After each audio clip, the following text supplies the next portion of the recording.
All right, here we go, y'all. Welcome once again to oPiNiOnAtiOn. I'm your host, David Raibon. Last night I watched an episode. Actually, I binge watched the entire episode of Netflix's "When They See Us." It's Ava DuVernay's incredible documentary about five black boys who were falsely accused of rape of a white woman jogger in New York City's Central Park.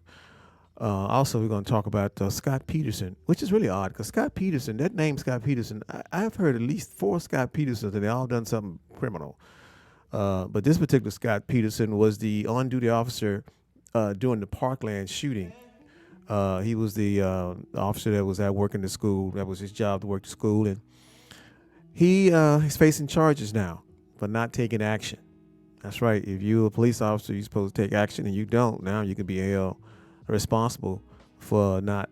It happens a lot in the military.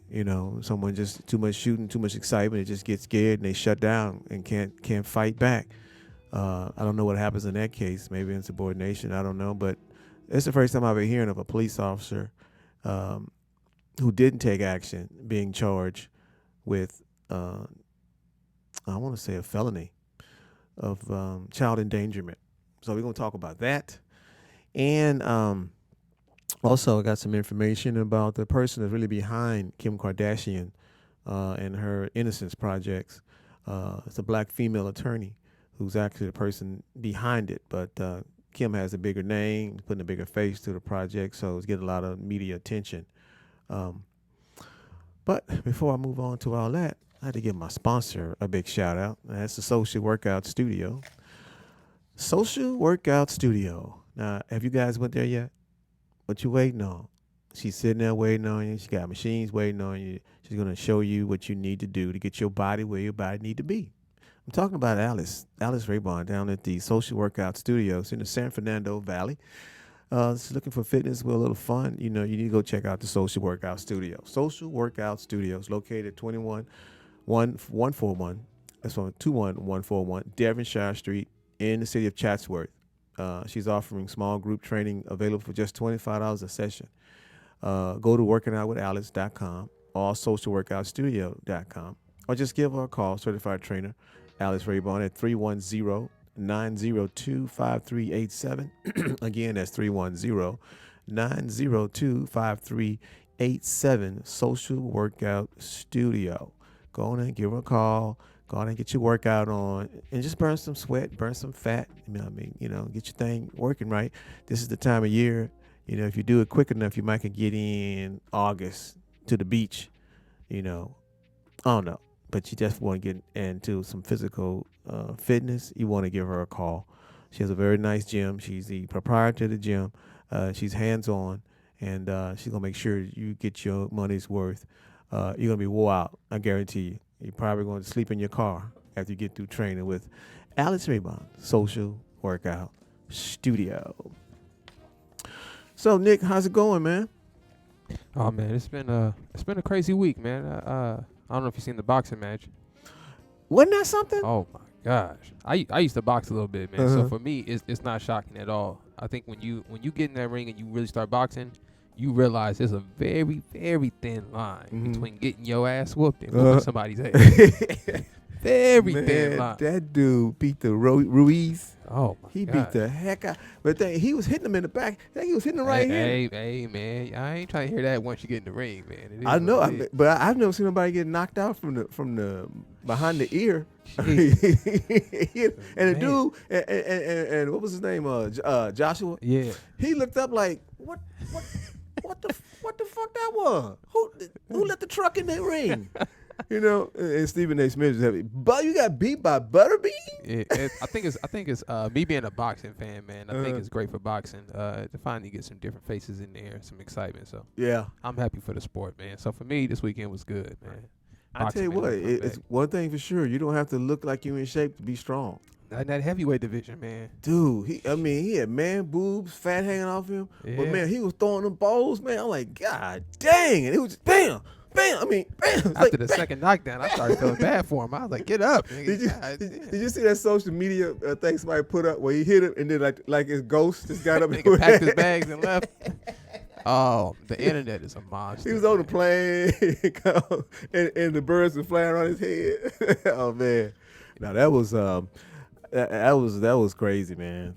Yeah, the internet's vicious, man. Yeah, It's a bad time to take a loss, man. it really, really is, man. I feel bad for Anthony Joshua, man, because they had a fight coming up, a big fight coming up with What's it, Wilder? yeah, Yeah. Deontay Wilder, and then now that's now they got to do a rematch before they take that fight.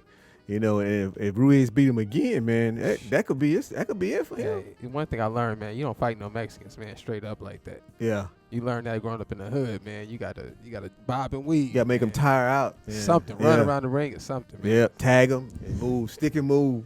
He's standing there trying to slug, because he looked at, he probably was like, man, please, man, I'm gonna hit him in the stomach one time. It's gonna be over. He never even got a body shot. He looked like an amateur against Ruiz, man. Yeah, he was, man. You know what? I didn't even watch that fight because I'm thinking it's Saturday. Right. Anthony Joshua was gonna smash him. Right. I see my Instagram, man, and I seen the meme when his ghost walked away from him. Yeah. I said, oh my God, let me go to YouTube, and I went to YouTube. It was way worse than I seen, man. Man, that was funny as heck though when the ghost walked away. I was looking at that go like, wow, dude, come on, man. I mean, really? Hey, man, that's the internet for you. Poor guy. But hey, he only lost what? That's his second loss? No, that's the first. Oh, it's his first loss? He was undefeated? Yeah, Oh, wow. He's been knocked down a few times, but he never lost. Wow. Yeah, man. So Well, talking about getting knocked out, man. These I know you hadn't seen it yet, but a lot of people have tuned in and checked it out because it's hot right now. I was talking about in the pre-show that Ava DuVernay's The Central Park 5, it's got to be the toughest television series. It's a 4-part miniseries. It's the toughest series I ever seen, bro. I'm talking about 1 minute you crying, 1 minute you mad, you angry. Next minute, you trying to come out of it because it looked like it's about to be good, and there's some more sad shit happen. And this is based on a true story about these boys. And this is the thing that irritates the heck out of me about it. Okay, there were boys that didn't even know each other. They just ran it. Basically, you had these kids running through the park, Central Park. They called it wilding back then, which is really interesting with Nick Cannon wilding out and the TV show out of it. So basically just acting crazy with your friend, run around, pop somebody upside the head, running through the park, and keep on going. So people saw them doing that. They were riding bicycles. But they, with black boys and black men, we all look alike to certain people. So they don't know who specifically did what. They just said these black boys was running through the park. So the police come and just start chasing them. And then, basically corner a few, get some names on the list and stuff, and wind up having these five kids. Actually, really just was 4. One went along with his friend so he wouldn't go by himself. And the cop basically threw him in the thing. So then they get him into interrogation. And they just do everything they can to make these boys confess. I mean, they slapping them upside the head, they beating them up, they threaten them, all kinds of stuff. And then they give them their own statements. This is what one of the kids couldn't even read. This kid, Corey, he couldn't even read. And yet, it's like they told him, read your statement. He said, I can't. Well, how can you write a statement if you can't even read? Right. I didn't write that. But these officers coerced these kids, man, until they just basically confessed to something they did not even do. Had them telling on each other, and they didn't even know the other people. So when they all in the same cell and talking, and it was like, well, who are you? It's like, I'm such and such. Oh man, I said something. I said you did it, and and then someone I said you did it, and I said you did it, and none of them done it. None of these kids had anything to do with that Central Park jogger, who was, unfortunately, her name was Trisha Mealy. She was 28 years old, investment banker, running through Central Park at night, which I would recommend running anywhere at night, not this day and time. This is an indoor gym. But she was running through the park, and she was clubbed in the head with a branch, then dragged into a field where she was brutally raped and left for dead. And I mean, it's just a miracle that this woman didn't, from the pictures Her face was all messed up, so she couldn't identify anybody. She had no idea who the suspect or suspects were. They just knew that it was black kids in the park. They were running around wilding out. So any 5, black kids would do. So they got them in there and they threw them in there and they just beat them up and interrogated them and just coerced them until they finally just admitted to something that they didn't do, just so they can go home. That's all they wanted to do was go home. And instead of going home, they wound up spending between 6 and 13 years in the penitentiary. It's awful, man. But it's a very, very, very eye-opening series. Blair Underwood is in it. Felicity Huffman, who recently, it's so ironic, recently got in trouble for buying her kids into college. She plays the prosecutor. I don't know. It's just awful, man. First of all, you're not even supposed legally. I was a police officer for 10 years. I have a degree in criminal justice. Legally, you're not supposed to even interrogate juveniles without their parents. They're not consenting adults yet. They have to have a parent or a guardian if they're under the age of 17. And one of the kids told him that he was 16, he was 15, and the guy said, "Nah, you're 16."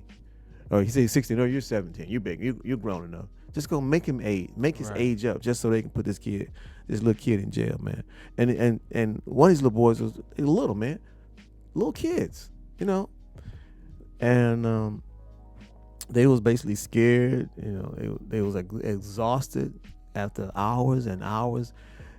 I've never interrogated anybody, not a police department. Maybe on the street you ask a few questions, but to take them in the office and put a light over their head or whatever, or stand behind them and make them fearful. And I've seen it done, lineups and stuff like that. But I've never done it, and it's a way to do it properly. And what they did was just totally uncalled for. These police officers, man, they were just grabbing any black kid, dude. I know you said you've never actually interrogated anyone before, Mm-hmm. but what is? And I know this is over 20 years ago. Mm-hmm. But what are the protocols for interrogating a suspect other than them being the proper age? Well, the main thing, if you have a suspect that you believe is possibly involved in a crime, and you arrest them, you take them downtown, and then you take them in a room, you set them in a room, usually you have them sitting there for a minute. It's cold in there. And you watch their behavior. What they do, they'll go stand behind in the window, and usually a one-way glass. You can see one way out, can't see the other way, and just watch their behavior and study and see what they're doing. And then you go in, and you just ask them what happened. And it's a couple ways, techniques. Good cop, bad cop is a technique. Where you just basically you come in and say, hey, listen, I know you did it. You know you did it. Everybody know you did it. So you might well just go ahead on and fess up and say it was all some time, because I ain't got time for your bullshit. I tell you what, you said you think about what you did. I'll be right back. And another cop come in. Hey, man, what's going on? What happened? But you're like a good kid. How'd you wind up in here? That guy came in. Was he? Can I get you a Coke or something? Water, Coke. You want Tootsie Roll Pop? I got some candy out there. What can I get? What can I make you comfortable with? Because I'm sorry what you might have gone through. But can you tell me what happened? That's the good cop, bad cop. That's cold-blooded, man. I know, man. That's cold. I watched this thing the other day about this detective, and he was saying that he had like a 90% conviction rate as far as his interrogation room. Mm-hmm. And he said, once I get you in that room, you're not leaving. Yeah. Until I get what I want. And I thought that was an odd statement to be on television. I was like, I don't think that's the point of the room. Right. And that's coercion. It can be coercion if you put ideas in their head. And you keep saying, you had to do that, right? You did it because you and Frank, y'all wasn't cool. Y'all had a problem. Did you tell me y'all had a problem? So you killed him, didn't you? You got tired of it and you killed him. He owed you some money. You just killed him, didn't you? Just tell me you killed him, man. You can go home. Right. Don't you want to go home? You tell me you killed him out. You can go home right now. They should have a mute button in the interrogation room. For that the suspect could use? Yeah. Because I'm going to tap that thing once I get in there. Like, I'm good, player. I don't want to hear this shit. Yeah, okay. Now I see Donald Trump's name is brought up in this case. Is it? Do you know why? Yeah, because at the time, Donald Trump was like a big real estate guy back in the late 80s. And, he, like he does most all the time, he weighed in on what was going on. And without any evidence other than what he heard, he suggested that these kids would get the death penalty. They deserve the death penalty. And you don't even have a conviction yet. You know what I mean? I mean, eventually you got a conviction which was overturned, but basically Donald Trump is just like, what listen, from what I understand about him, he didn't like to rent to black people, to lower income people. We learned from his lawyer, his own personal lawyer, that he's a racist. So you can imagine how he felt about these black people, and it being a white woman that was brutally raped. But it wasn't them. You know what I mean? And he still today, even now, he still stands behind that. And that's another thing that I hate about the whole situation, is that even the prosecuting office, the prosecutor who's retired now, she stands for this. She still stands for what I can't even say it. She still believes what happened was justice. Even after they were exonerated. You know what I mean? And the reason why they were exonerated is because there was an individual that was incarcerated with the guys, with one of the guys, Corey, and he basically, confessed that he did it. And then once they found out that he did it, first of all, they didn't want to believe him. They figured he was, it was just some made up story. Because prisoners and inmates, they talk about all kinds of stuff. I always say, ain't nobody in prison guilty. Everybody innocent. They got set up. Everybody in there. It's not one person hardly gonna say, yeah, man, they got me. I was dead and wrong. No, pretty much everybody in there is innocent, at least in their own minds. And Donald Trump, dude, he was just like he does now. He puts his mouth in his hair in business that don't belong. He shouldn't even be involved with a lot of stuff. Man.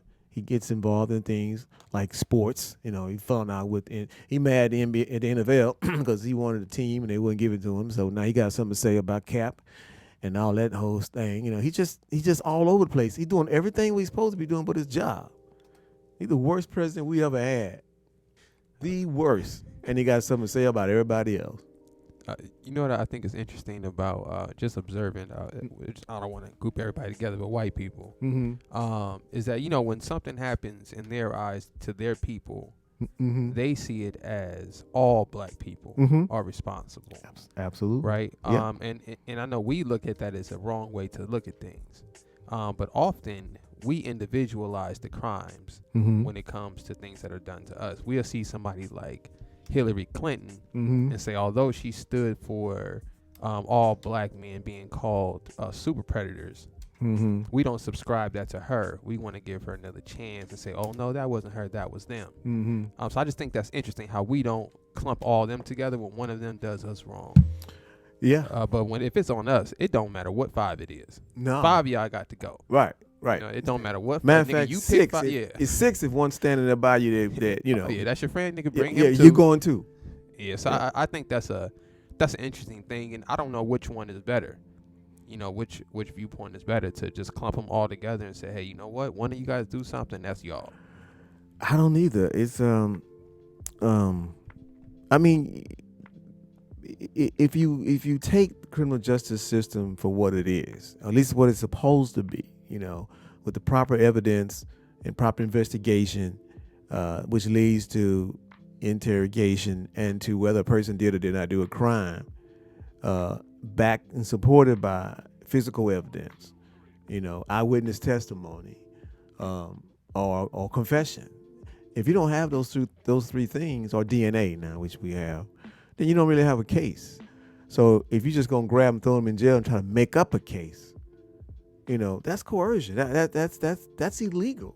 That is worse than the crime that these cats allegedly responsible for doing. And somebody needs to be held accountable for that. I don't think you should walk. And that's the whole problem with this situation, that the prosecutor, she actually left that job. She retired, and then she became she was on the board of a nonprofit organization, which is weird because her name is Linda Fairstein. Fairstein. She got fair in her name. That bitch is about as unfair. But because of this outcry from documentary, she stepped down. They kind of asked her to go away. And rightfully so, because this woman had, have to ruin the lives of these young boys who turn out to be young men who now are adults. Dude, you're never going to live that down. I don't care how many millions of dollars you get. If you've been incarcerated for 6 years, 10 years, 2 years, and subject to all the stuff that happens in this prison, and they showed one in particular, the Corey cat, the boy, he caught it bad. And it seemed like he was a little bit, kind of slow a little bit. He didn't seem to have a grasp and understanding of what was kind of going on, and the prison system sometimes can be very corrupt. And that was a situation where one of the guards had told him, "Hey, you got something for me? Let me know. Let me know what you can do for me." That's what he said, and he didn't know what that means. So next thing you know, a couple of inmates and drag him in the back room, beating him and then raped him. And while the guard just kind of stood back and let it happen. Oh, wow. Yeah, black guard. But we're going to take a break. And I know, man. You should never feel this way, but sometimes white folks do shit to us that make you want to just go out and just beat the shit out of somebody. That's what I'm saying, man. Do we clump them all together and just say that? No, because you can't, because then you go beat the shit out of some white kid, some white dude who got 2 children who ain't never done nothing to nobody. He just happened to be at the wrong place at the wrong time. And then now you doing time, that same time. But we'll talk about it a bit more when we come back. You listen to oPiNiOnAtiOn on rolloutstudios.com. Stick around. We'll be right back. And we're back. Once again, my name is David Raibon. You're listening to oPiNiOnAtiOn. I'm the host of oPiNiOnAtiOn, a radio show where your opinion matters. Rollout Studios is rolling out this show, y'all. Rollout Studios. Y'all know the place. That's what we do, oPiNiOnAtiOn, every week. Stimulating conversations, opinionated people. Hosted by myself, David Raibon. Every Wednesday night, 7 p.m. Pacific time. Just go to rolloutstudios.com, click live, and tune in. And also you can watch on video the show. Also my social workout studio.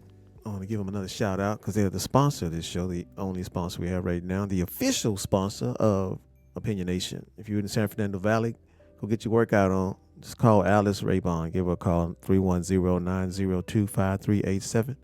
Social Workout Studio. Or just go to the website. Check out the website. Check out the bodies that she's putting together.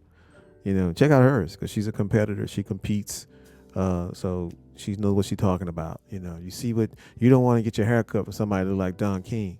You want to get your hair cut for somebody that know what they're doing. You can look at their head and tell they know what's up. So you look at her and you see what she can do. The girl got abs. You want abs? Go talk to Alice. 141 Derbyshire Street in Chatsworth. Small group training for only $25 a session. Socialworkoutstudio.com. Check it out. Or workingoutwithalice.com. Or just give her a call, 310-902-5387.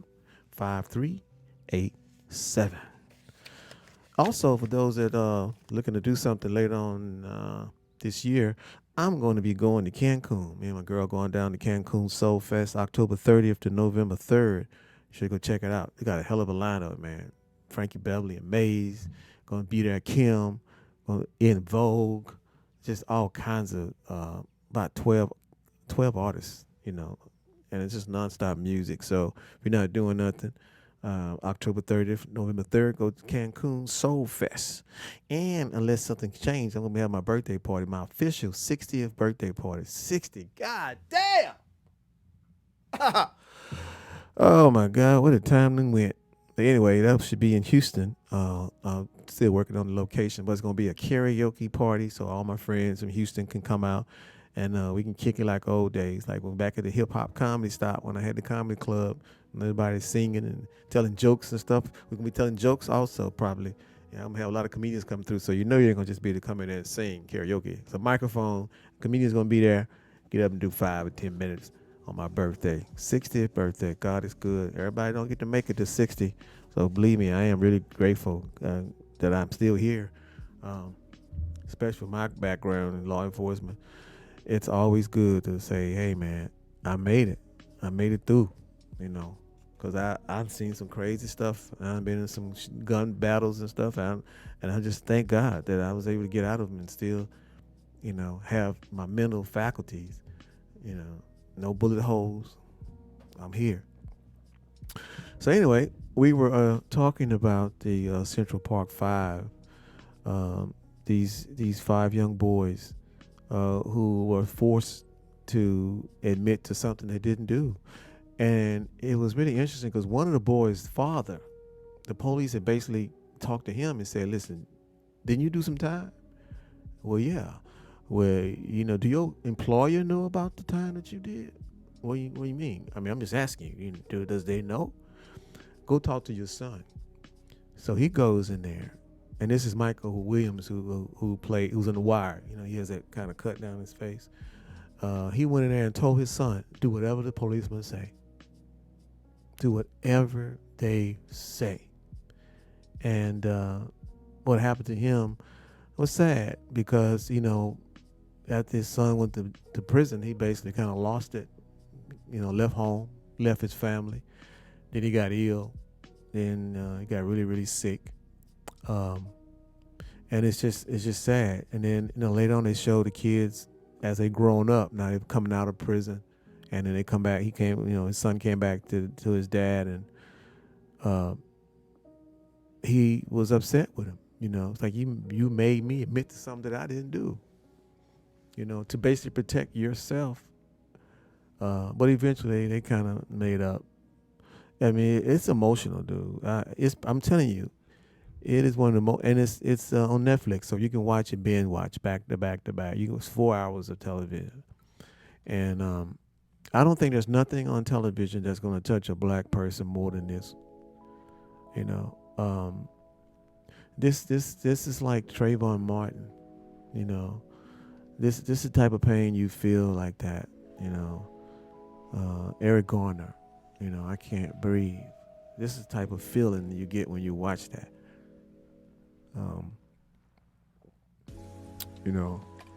I have a question for you. Mm-hmm. Being that you're not a police officer anymore, hopefully we can get Praise this question God. out there. How important, and I know it's stated a lot, but how important is integrity actually to police officers? I mean, it's for me, it's strange to think that just because someone has on a certain outfit that I got to take their word as bond. Mm-hmm. Which is we're all humans. Everyone lies. To just Yeah. assume because someone has a certain job that they don't lie, just seems kind of strange to me. So I just wanted to know, you being a former police officer and working with cops, how is integrity a real thing in the police force, or are we just dealing with human beings trying to be better than other humans? That's an excellent question. Integrity is something that really comes with a person when they come into the police department. Right. They can't teach you integrity once you get to the police academy. You either got it or you don't. And I always say, I mentioned earlier about the good cop, bad cop scenario. Right. But it's more complicated than that because there are good cops that may do a bad thing. There are bad cops that may do a good thing. You know what I'm saying? There's a cop that may shake down a drug dealer and whatever he got on him, take it. And then driving home and see a lady jump off in the bayou and he jump off after to save her. You know what I mean? It's never as simple as black and white, no pun intended. It is because we are people. Cops are people. And, sometimes you make the ultimate sacrifice. You're not planning on doing it. You're just doing your job and something happens and then you don't make it home. But at the end of the day, the type of officer you are, basically the type of person that you are. If you're an asshole person, you're going to be an asshole cop. with a gun.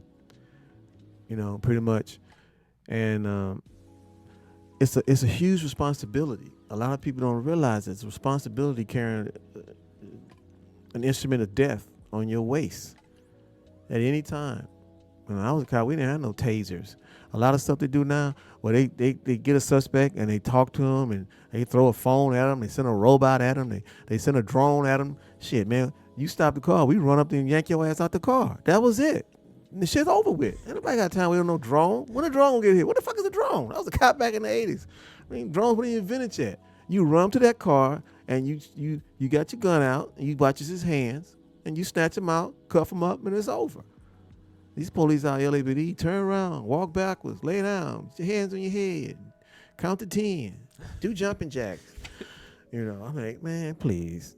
But that happens because, after a few cops get killed and certain things happen, and they changed the rules, make it safer. But it's interesting, too, because there's this other story that we're going to talk about tonight as well, today as well. It's about Scott Peterson, who was a school resource officer during the Parkland shooting. And as a former police officer, every time that I see something like this, I can put myself in that situation.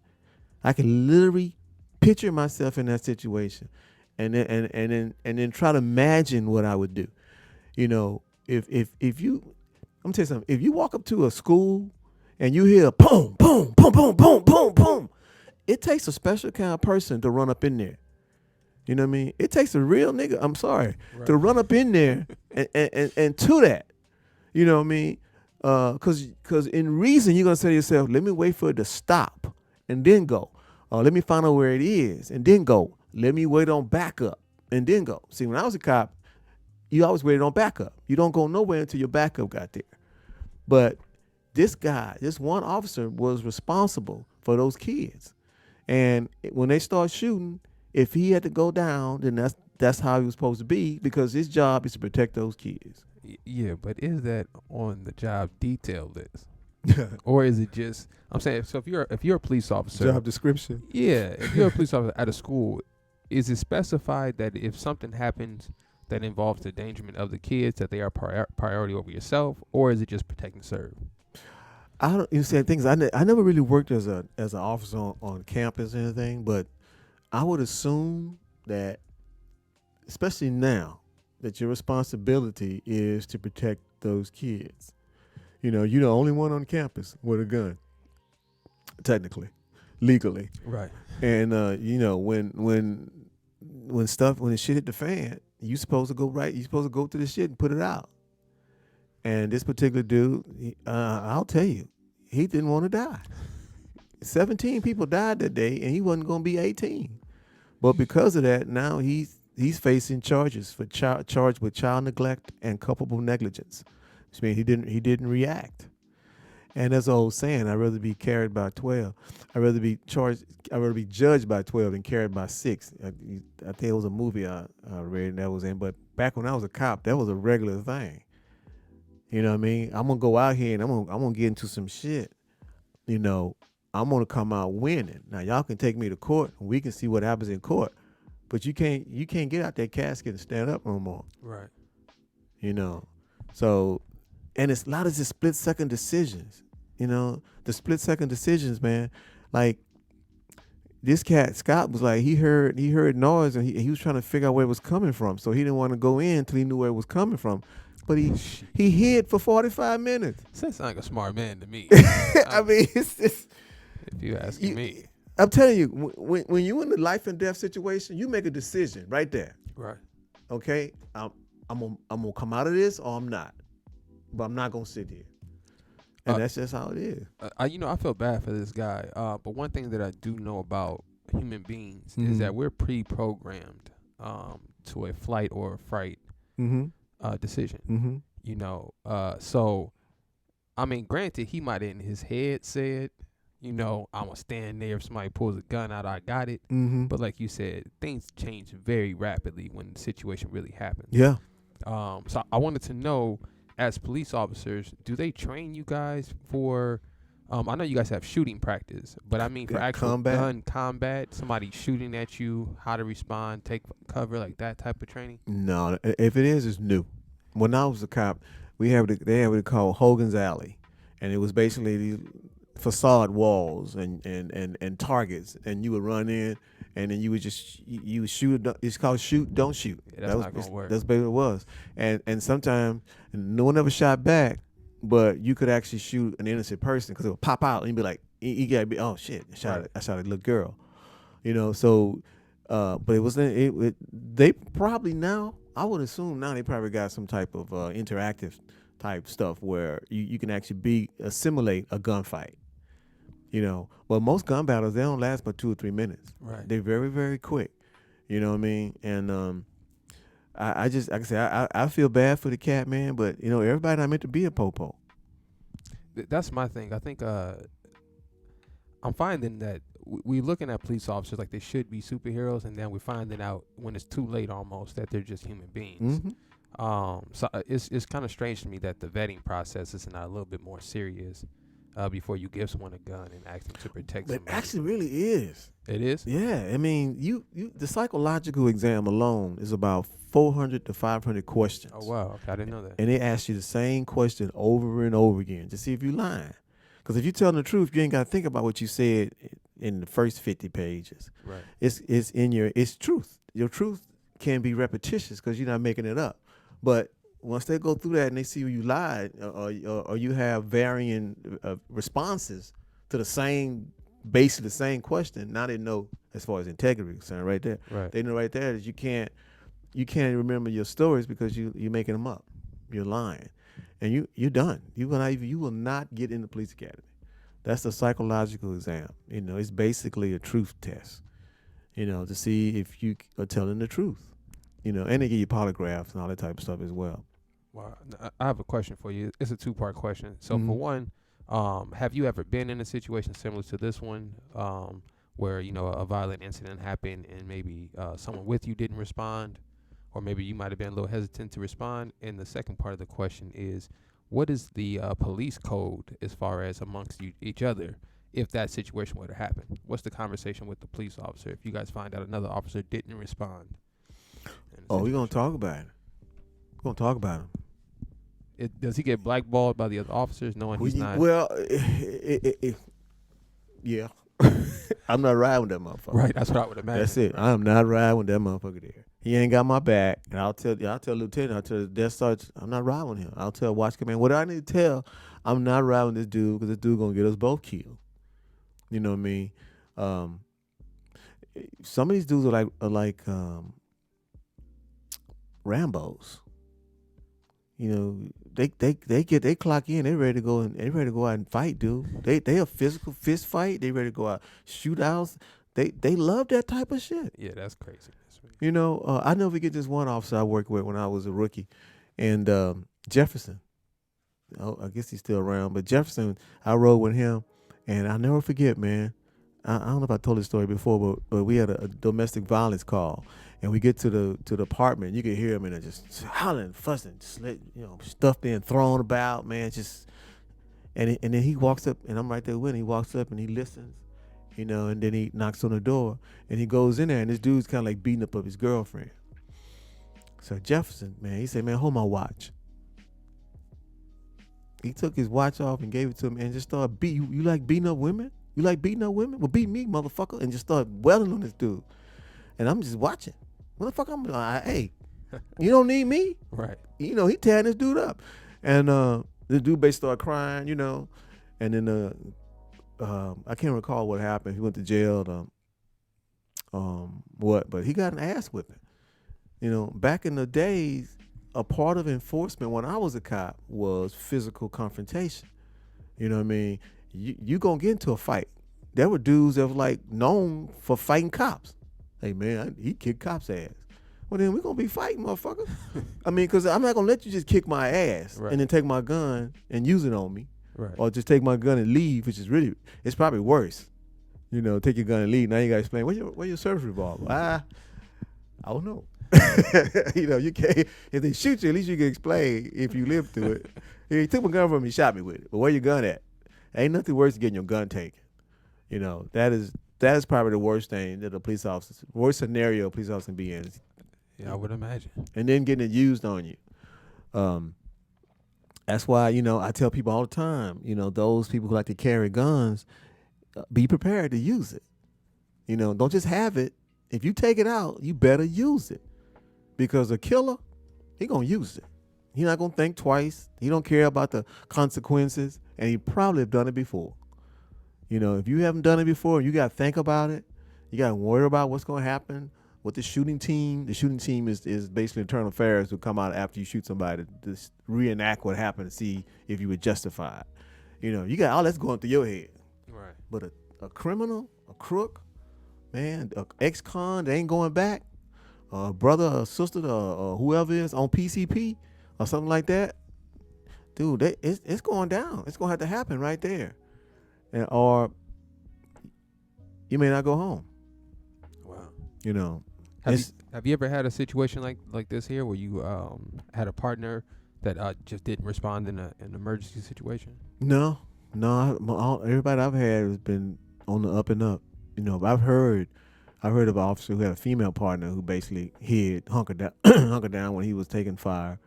They talked about her, dogged her out. Anybody want to ride with her? It's not a game, man. And the thing about being a cop, it could be so cool for so long. Everything's just cool, and all of a sudden shit hit the fan out of nowhere. And you ride around that patrol car and you listen to the radio, and all of a sudden they call your number. They call your number, it's like your ears just pop open. And you just hear, 14-10-20, got a homicide, blah, blah, blah, blah. You're like, damn, suspect still on the property. Oh, shit. It's SWAT en route, SWAT's en route. Okay, you got to get there first. You're uniform patrol. You got to get there first. You're the first responder. And back then, they didn't call it first responder. It was whoever got there the first. That's what it was, star. whoever the closest and got there, that was you. Shit, man, please. That it's the worst job in the world. That's all I can say. It's the worst job in the world. I don't care, because if you survive it, you're gonna be a little twisted. Right. You know what I mean? Especially listen, there's some cops that go their whole career and never take their gun out except when they went to practice the range. And then you get some that like to volunteer for shit. Like I did. I didn't have to go to narcotics. I just thought it sounded like a good idea at the time, and the war on drugs and everything. And I'm writing little old ladies' tickets on the way to church and shit on Sunday on the freeway because I worked radar task force before I went to narcotics. And I just felt it was the right thing to do. Hey, I didn't have any idea I was gonna be buying crack cocaine, walking to crack houses by myself, meeting drug dealers and meeting Colombians and Dominicans and Jamaicans and shit. I had a cool car with gazelle glasses. I had one time I had a pearl white Corvette with gold trim that they seized from a drug dealer that was killed, and they put it in the pool, in the vehicle pool, and I checked it out, and that was my cool car.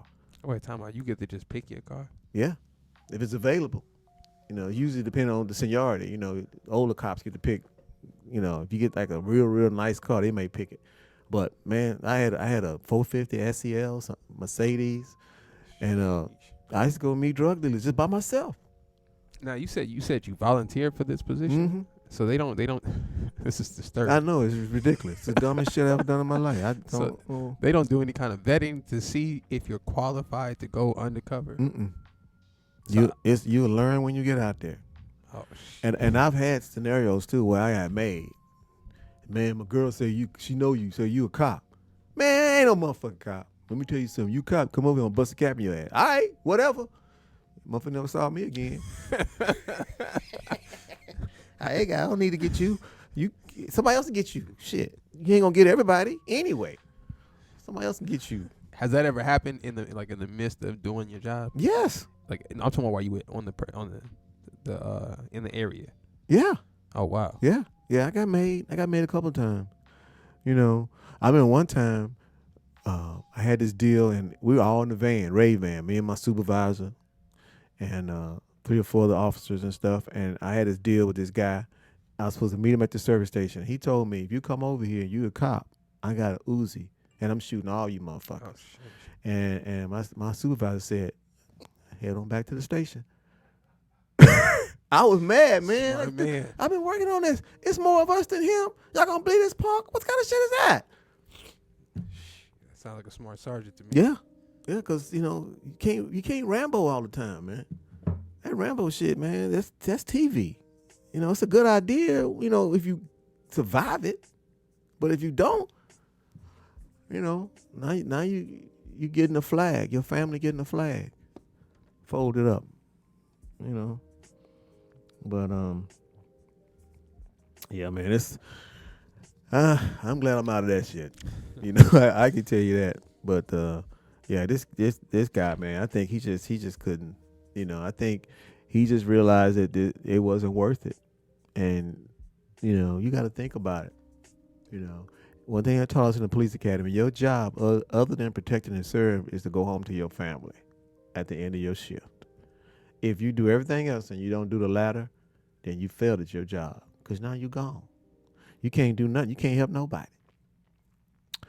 But we're going to take a break, and then we're going to come back, talk a little bit about this lady, this female lawyer who was really behind Kim Kardashian and all the things she's doing with getting these prisoners released from prison. Believe me, if the Central Park Five was sent to prison for something they didn't do, there's a whole lot of more did also. You listen to Opinion Nation. We'll be right back. Sooner or later, something's going to hit, and you go like, that's what I want to talk about. That's going to hit you right in your nerve. So you call in and talk to me about it, and we can discuss it. See what we can do. Sometimes we just need to talk about things and just see where we at with it, and see that it's not just you going through it or not just someone else going through it. Sometimes we all kind of go through some of this stuff at different times, different places. But that's what Opinionation is all about. And my closing opinions on this episode is something like this. Scott Peterson didn't go inside simply because he wasn't ready to die. Can you blame him? Everybody isn't meant to be a police. Heroes aren't born every day. But if it is your time, being a coward isn't an option. Many times I thought about what would happen if I went down that alley, if I went to that crack house. If I don't come out, am I going to make it? I'm in the crack houses and dude got their hand in their jacket and you don't know what they got. They're going to pull out a gun and dust you right there. You don't know, but you got to go in there because that's your job. So Scott Peterson, I don't know what's going to happen to you, but you're going to have to deal with the consequences of not being man enough to go in there and take care of them babies. Good luck with that.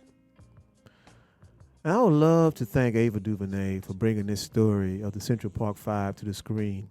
It just shows just how determined some law enforcement are to bring black boys to justice for crimes that they don't have no eyewitness testimony. They have no physical evidence. All they got is coerced confessions. Coerced confessions. These kids will say anything just to get out of that interrogating room. There's no way to give these men back their lives, and not enough money in the world could erase what they've gone through. Perhaps the only true way justice can be served is by holding the prosecutor and the crooked police officers accountable by locking their behinds up for a spill. When we as black men and women not be considered to be suspects first and then citizens later? How long must this unfair bull go on? Linda Fairstein, you should change your name because there isn't one fair thing about you, woman. Not even your name can correct what you've done to these young boys and young men and now adults. And Donald Trump says the $41 million that they received for illegal imprisonment was far too much to pay out because they were bad boys. Ain't that a bitch? And this is coming from the crookedest person who ever sit in the Oval Office. Trump lies so much it's becoming normal. I'd rather take the word of a Central Park Five than Donald Trump any day of the week. And this message for all my brothers and sisters, my brown-skinned brothers and sisters, dark-skinned, light-skinned. If you got a drop of hue in your skin, we need to vote the racist Donald Trump out of office in the name of the Central Park Five. This is Opinion Nation.